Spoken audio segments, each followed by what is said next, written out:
Shalom, keluarga besar STI dan alumni dan sobat Ragi dimanapun ibu bapak berada. Kesempatan kali ini kita akan membaca bersama-sama dari kitab Ratapan pasal yang ketiga, ayat 22 sampai 23. Tak berkesudahan kasih setia Tuhan, tak habis-habis rahmat-Nya, selalu baru tiap pagi, besar kesetiaanmu. Saya ingin bacakan yang bahasa sehari-hari. Kasih Tuhan itu kekal abadi, rahmat-Nya tidak pernah habis, selalu baru setiap pagi, sungguh Tuhan setia sekali. Dari nats ini saya memberikan tema bahwa rahmat Tuhan itu betul-betul tidak pernah habis. Sekalipun seseorang mengalami segala hal yang kita sebut kehancuran total, tetapi rahmat Tuhan tidak pernah habis. Salah satu kisah yang kita bisa lihat bersama adalah dari Ayub. Walaupun Ayub itu hancur total dalam semua kehidupannya, hancur semuanya, usahanya hancur, rumah tangganya hancur, semua yang dimiliki hancur. Background Ayub adalah orang yang paling kaya di sebelah timur. Tapi semuanya hancur. Dan dia mengatakan bahwa dengan telanjang aku keluar dari kandungan ibuku, dengan telanjang juga aku akan kembali ke dalamnya. Tuhan yang memberi, Tuhan yang mengambil. Terpujilah Tuhan. Tapi perhatikan bahwa saat dia sudah dibentuk, para karakternya dirubah, dia punya berbalik kepada Tuhan, akhirnya orang yang pernah hancur-hancuran ini dipulihkan Tuhan. Pasal yang terakhir mengatakan bahwa Tuhan memulihkan keadaan Ayub setelah ia meminta doa untuk sahabat-sahabatnya. Dan Tuhan memberikan kepada Ayub 2 kali lipat dari segala kepunyaannya dahulu. Dari peristiwa Ayub ini kita belajar bahwa rahmat Tuhan bagi seseorang yang pernah mengalami kehancuran tidak pernah habis. Walaupun Ayub sampai level minus, tetapi ujung-ujungnya dia mengalami pemulihan. Jadi ini pelajaran bagi kita, ibu bapak dan saudara-saudara, kalau hari-hari ini kita menggembalakan, melayani jemaat yang sedang mengalami kehancuran. Beri pengharapan mereka bahwa di dalam Tuhan selalu ada rahmat Tuhan. Rahmat Tuhan tidak pernah habis. Anda suatu hari, selama Anda makin dekat dengan Tuhan, pasti dipulihkan. Ya, memang harus mendekat kepada Tuhan. Kadang-kadang saya ekstrim di dalam menggembalakan domba. Kalau ada misalnya jemaat kami utang begitu besar, saking besarnya nggak bisa bayar. Saya mendorong jemaat supaya makin mendekat kepada Tuhan. Di gereja kita ada ibadah 3 kali. Ikutlah ibadah 1, 2, dan 3. Sampai kapan Pak? Sampai seluruh utang-utangmu lunas. Ya, karena salah satu cara mengalami segala rahmat Tuhan adalah mendekat kepada Tuhan. Salah satu cara mendekat kepada Tuhan lewat ibadah. Yang kedua, kita mau belajar dari rahmat Tuhan itu tetap akan ada sekalipun kita mengalami krisis. Seperti pengalaman dialami oleh Ishak di Kejadian pasal 26. Timbullah kelaparan di negeri itu, sebab itu Ishak pergi ke Gerar kepada Abimelek, raja orang Filistin. Dan Tuhan menampakkan diri kepadanya serta berfirman, janganlah pergi ke Mesir, diamlah di negeri yang akan kukatakan kepadamu. Walaupun hari itu Ishak mengalami krisis yang begitu parah, di negerinya sudah tidak ada makanan dan dia mesti pergi ke luar negeri untuk mengungsi. Tetapi di tempat pengungsian itulah justru Ishak diberkati. Ia menabur dan mendapatkan hasil 100 kali lipat. Dan Ishak ini menjadi kaya, bahkan kian lama kian kaya, sehingga ia menjadi sangat kaya. Padahal start awalnya adalah mengalami krisis yang begitu mengerikan sampai harus meninggalkan kampung halamannya, meninggalkan negerinya, berangkat ke negeri orang lain. Tapi hari ini kita melihat bahwa sekalipun Ishak berawal dari krisis yang begitu parah, tapi rahmat Tuhan selalu ada, sehingga apa yang ditanam oleh Ishak diberkati. Sehingga dia orang ini menjadi kaya, bahkan kian lama kian kaya. Start awalnya dari krisis itu tadi. Artinya apa?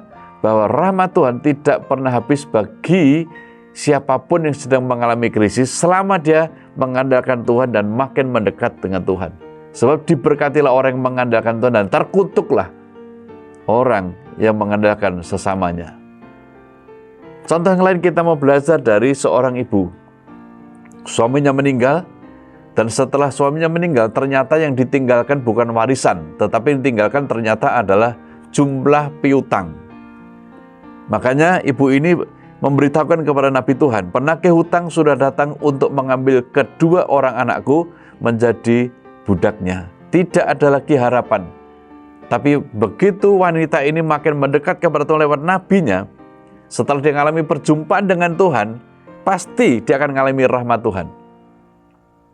Singkatnya kita perhatikan bahwa, pergilah jualah minyak itu, bayarlah hutangmu dan hiduplah dari lebihnya, engkau serta anak-anakmu.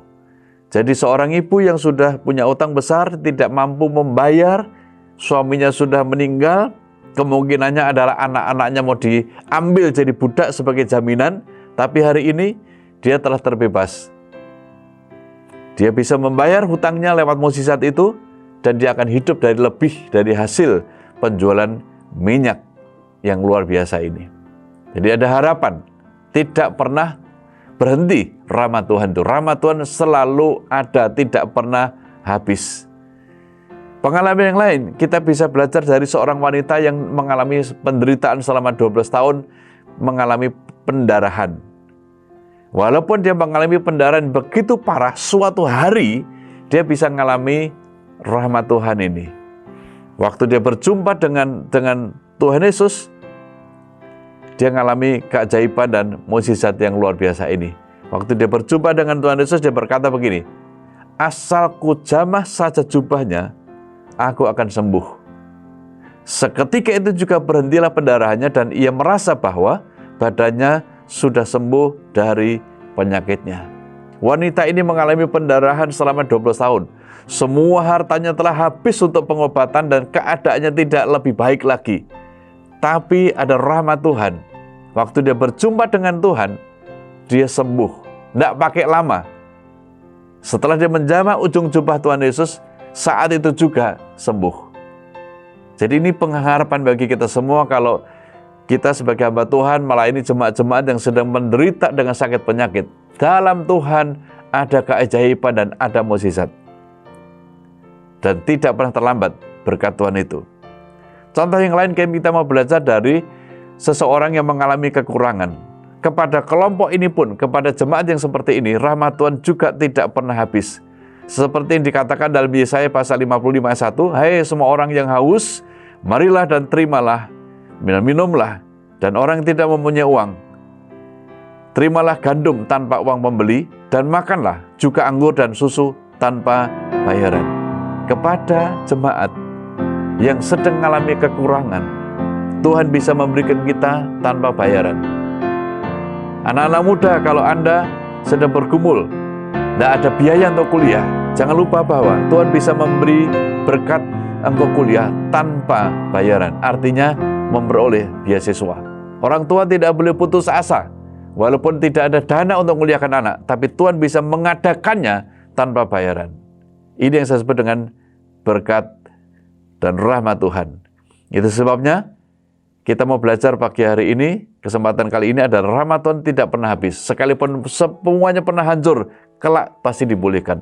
Sekalipun kita menghadapi krisis yang tidak ketulungan, pasti akan ada solusinya. Walaupun utang kita tidak terbayar, suatu hari akan ada keajaiban mukjizat. Walaupun sakit kita parah, pasti akan sembuh. Walaupun kita kekurangan, Tuhan akan mencukupkan kita semua. Rahmat Tuhan tidak pernah habis. Mari kita tunduk kepala dan kita mau berdoa. Tuhan, kami bersyukur sebab rahmat-Mu baru setiap pagi, tidak pernah habis. Segala kekhawatiran yang kami alami di waktu lalu, hari ini ada pengharapan di dalam Tuhan. Sebab rahmat Tuhan tidak pernah habis.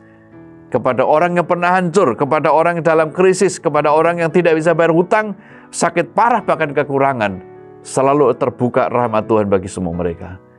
Terima kasih Tuhan, kami mengucap syukur dan terus akan mengalami rahmat Tuhan dari waktu ke waktu, hanya dalam nama Yesus. Haleluya. Amin. Tuhan memberkati kita.